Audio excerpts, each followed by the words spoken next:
In 1871, William Seward, Abraham Lincoln's former Secretary of State and trusted friend, sailed to the Holy Land. Several passengers caught his eye. Quote, "As we sat on the deck of our steamer, coming from Alexandria to Jaffa, we remarked a family whom we supposed to be Germans. It consisted of a plainly dressed man with a wife who was ill, and two children, one of them an infant in its cradle. The sufferings of the sick woman and her effort to maintain a cheerful hope interested us. The husband, seeing this, addressed us in English. Seward informs us that he was an American Jew, that he had come from New Orleans and was going to Jerusalem. Seward explains in this memoir, co-written with his son, that this woman was engaging with her family in a pilgrimage while she was ill because she was preparing to die, and she hoped to make it to the land of her ancestors in time to be interred on Har HaZeitim, the Mount of Olives, overlooking the Temple Mount." It is astounding. A Jewish woman living in Louisiana in the 19th century, mother of small children, suffering from a fatal illness, journeys halfway around the world with her family just so she can be buried on the Mount of Olives to the east of the Temple Mount, overlooking the spot where this sacred structure once sat. What drew a dying woman to undertake what was then an incredibly taxing sojourn? What powerful force attracts Jews from all over the world to this one place? Our answer today will involve an understanding of this site that will homiletically join Torah and technology, mysticism and magnetism, the theological and the archaeological. The most sacred site on the mount is here, the Holy of Holies, which was, in the First Temple period, the resting place of the most mysterious object in human history, the Ark of the Covenant, containing the twin tablets of the law and adorned by two golden cheruvim or cherubim. According to the Book of Kings, Solomon further constructed two larger cherubim in the Holy of Holies, whose wings provided a canopy for the ark. Now, the Talmud reports that the cherubim atop the ark, and perhaps the cherubim of Solomon as well, had the facial features, respectively, of one male and one female, and were endowed with mystical capacities. When Israel was obedient to God, the two angelic artistic creations would embrace each other. The rabbis further inform us that when Israel assembled on the mount, at these moments of divine benevolence, the Kohanim, the priests, would draw aside the curtain and proclaim, "Behold God's love for you. It is akin to that of a husband for his wife." This is the essence of the Jewish love for this mountain in Jerusalem. It is here, in the temple, that the love of God for Israel is made most manifest, where the marital union between God and his people Israel could be most profoundly felt. The cherubim on the ark, the kruvim, were a sublime symbol of that union. And yet, the Talmud adds, in moments of misdeeds, when Israel embraced idolatry, when it turned away from its marital oath, its biblical bond to the Almighty, then the cherubim also turned away from one another as a symbol of divine disfavor. Unfortunately, it was disfavor that marked much of the First Temple period. Idolatry that provoked divine wrath to such an extent that Jerusalem, at the behest of God, was ultimately sacked and burned by Babylon on the 9th day of the Jewish month of Av, some 2.5 millennia ago. But there is more to that moment than one would have assumed. I happened by chance on a report in the Israeli papers about the field known as Archaeomagnetism, which is a sort of union of physics and archaeology. And what scientists were applying this field to is nothing less than the remnants of Jerusalem, studying the very moment that it was burnt by the Babylonians. Apparently, one of the houses belonging to the elite of Jerusalem had been excavated, and its stone floor, during the destruction on the 9th of Av, known as Tisha B'Av, became magnetized in the midst of the awful inferno. This apparently makes that remnant of the Khurban, of the destruction, a scientific gold mine of information for those scientists studying the magnetic fields that are in existence on this earth. I quote a portion of a piece from the Times of Israel. The Bible and pure science converge in a new archaeomagnetism study of a large public structure that was razed to the ground on Tisha B'Av in 586 BCE during the Babylonian conquest of Jerusalem. The resulting data significantly boost geophysicists' ability to understand the holy grail of earth sciences, Earth's ever-changing magnetic field. According to Hebrew University's Sha'ar, a co-author of the study, quote, the magnetic field is generated by chaotic electrical and fluid currents at the Earth's core. We geophysicists are trying to understand how it changes with the time, because it is constantly changing, and we are trying to understand why and what are the mechanisms that drive the changes, end quote. Here, ladies and gentlemen, is the most extraordinary thing. The intensities of these magnetic fields change over time, and scientists seek to track these changes. But these fluctuations have only been charted for 100 years. And though magnetic artifacts have been found, we have no way of precisely dating those artifacts and knowing the exact moment that their magnetic forces reflect. But if you are looking at a burnt floor that was torched by Babylonians 2,500 years ago, you can take that shard, magnetized substance and know that the magnetic reading within it dates precisely to or around the 9th of Av, 586 BCE, when the temple was destroyed. You will know when that magnetic field was conceived, brought into being, because you know the precise moment in time when the temple and the surrounding city was burned. Thus, the article tells us, quote, in the new study published in the PLOS1 scientific journal, lead author and archaeologist Yoav Vaknin harvested data from pieces of floor from a large two-story building excavated in the city of David's Givati parking lot. Minerals embedded in the dozens of floor chunks were heated at a temperature higher than 932 degrees Fahrenheit, 500 degrees Celsius, and magnetized during the slash and burning of ancient Jerusalem, and therefore offered up geomagnetic coordinates. The coordinates taken from the floor give a rear peephole of the Earth's magnetic field during Tisha B'Av 586 BCE, said Tel Aviv University PhD student Vaknin. The floor of the structure is filled with magnetized minerals that absorbed the magnetic field that was on Earth at the time. Since the magnetic field changes all the time, we're trying to reconstruct it. Here, he said, we have a little peephole, accurate to the day, of the ancient magnetic field from 2,600 years ago, said Vaknin. Thus, ladies and gentlemen, even for those of us who are not scientists, it is endlessly fascinating, for it is an alluring image. A mother lode of magnetic force, a powerful pole of attraction, captured within the ruins of Jerusalem from millennia ago, born, captured in the midst of the fire, something remarkable, enduring, brought into being during that terrible moment. This is sublimely symbolic, for we Jews do believe in a sort of magnetism that was created right in the middle of that fire, a powerful field that attracts spirit to spirit, Jew to divine. It was Rabbi Norman Lamb who, in a sermon, once pondered a strange Talmudic tradition that when the Babylonians entered the temple and set it aflame, they found the cherubim of the Holy of Holies embracing each other.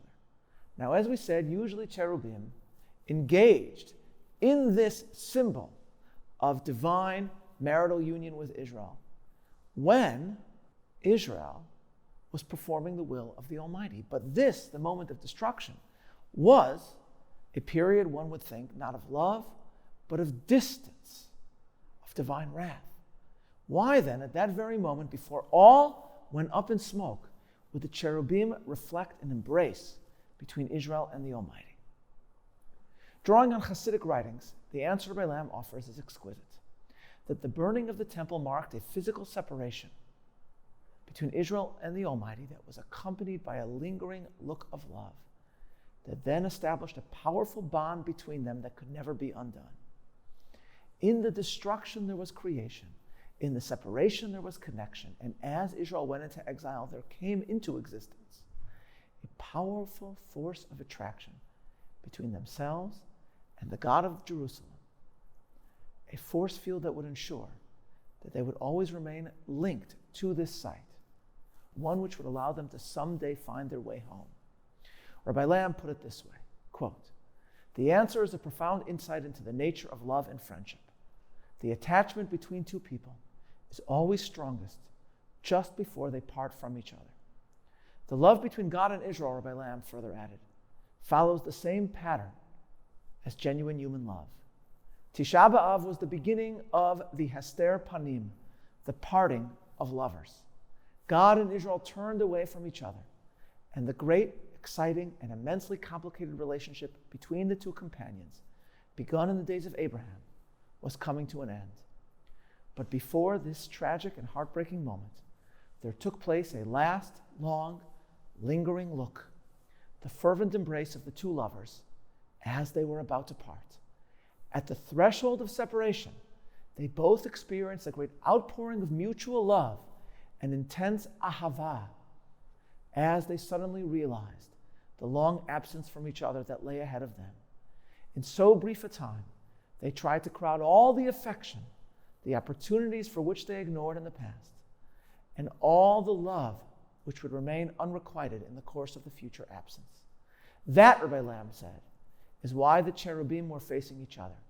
Certainly the Israelites were rebellious and in contempt of the will of God, but they were facing each other. God and Israel looked towards each other longingly and in lingering affection before they were pulled apart." This, Rabbi Lamb further tells us, is the meaning of the seemingly strange rabbinic comment that the Messiah was conceived on the 9th of Av.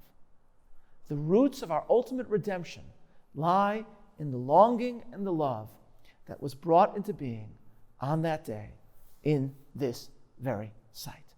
And what this means is that in an astonishing symmetry of science and mysticism, what was captured, conceived in the midst of the fiery inferno that was once the Holy of Holies was a magnetic force the likes of which had never been detected before.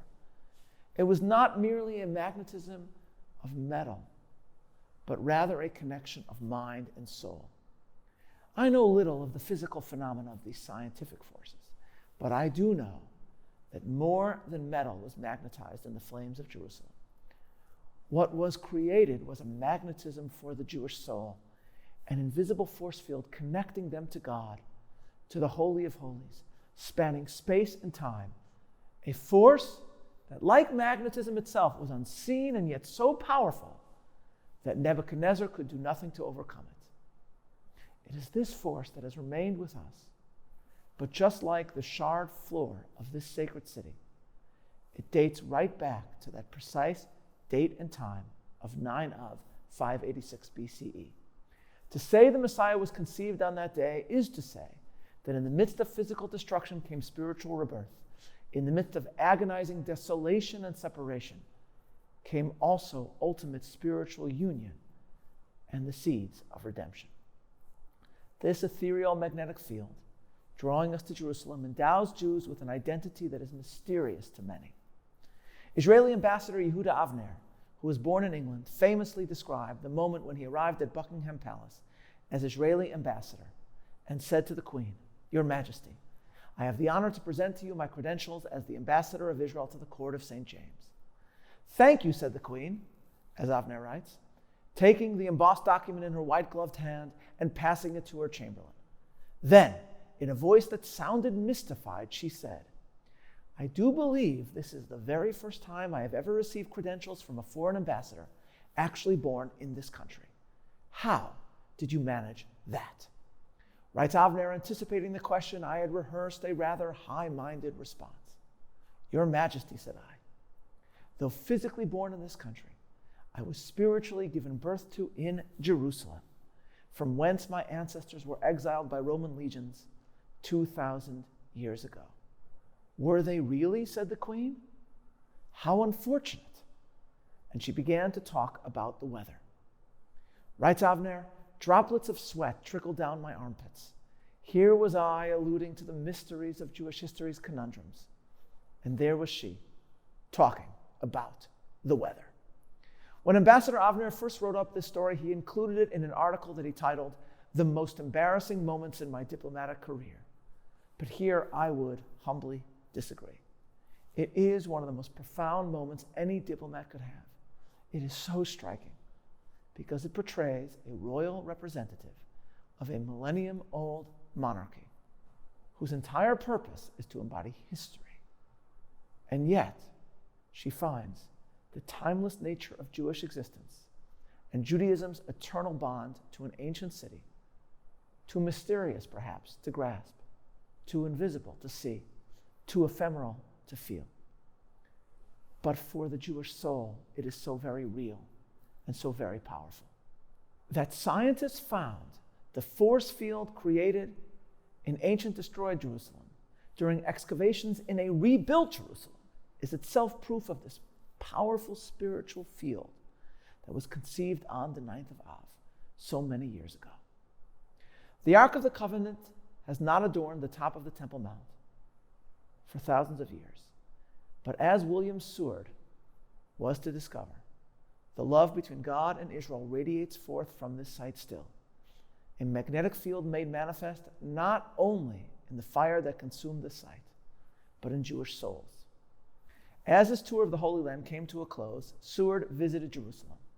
It was a Friday, and he was struck by the streams of Jews coming to the Western Wall, right here, before the onset of the Sabbath, reading from the book of Eicha, Lamentations. In his memoir, the scene is described. Quote, "For centuries, we do not know how many, the Turkish rulers have allowed the oppressed and exiled Jews the privilege of gathering at the foot of the wall one day in every week and pouring out their lamentations over the fall of their beloved city and praying for its restoration to the Lord." The small rectangular oblong area, Seward writes in description of where Jews prayed without roof or canopy, serves for the gathering of the whole remnant of the Jewish nation in Jerusalem. Here, whether it rains or shines, they come together at an early hour, old and young, men, women, and little children, the poor and the rich in their best costumes, discordant as the diverse nations from which they come. They are attended by their rabbis, each bringing the carefully preserved and elaborately bound text of the book of the Lamentations of Jeremiah. For many hours they pour forth their complaints, reading and reciting the poetic language of the prophet, beating their hands against the wall, and bathing the stones with their kisses and tears. Add Seward, during the several hours while we were spectators of it, there was not one act of irreverence or indifference. And one can tell that he is in awe at the devotion of the Jews and the force field that drew them to this site. But it was perhaps someone other than these mourners whose actions embodied the magnetic magic of the Mikdash, a union of destruction and creation, a love that burst forth from the flames. For we know more about the Jewish Louisianan woman with whom Seward journeyed. The day after we reached the holy city, Seward writes, we learned that the poor woman had climbed the mountain with her husband and children and arrived the day after us. She died immediately and so achieved the design of her pilgrimage. In the manner of her passing, this woman gave eloquent testimony to Jewish life. In her moment of mortality, she testified to Jewish eternity, for she showed an American Secretary of State that this mysterious magnetic field, born here in a temple destroyed, ignited a love that will never die.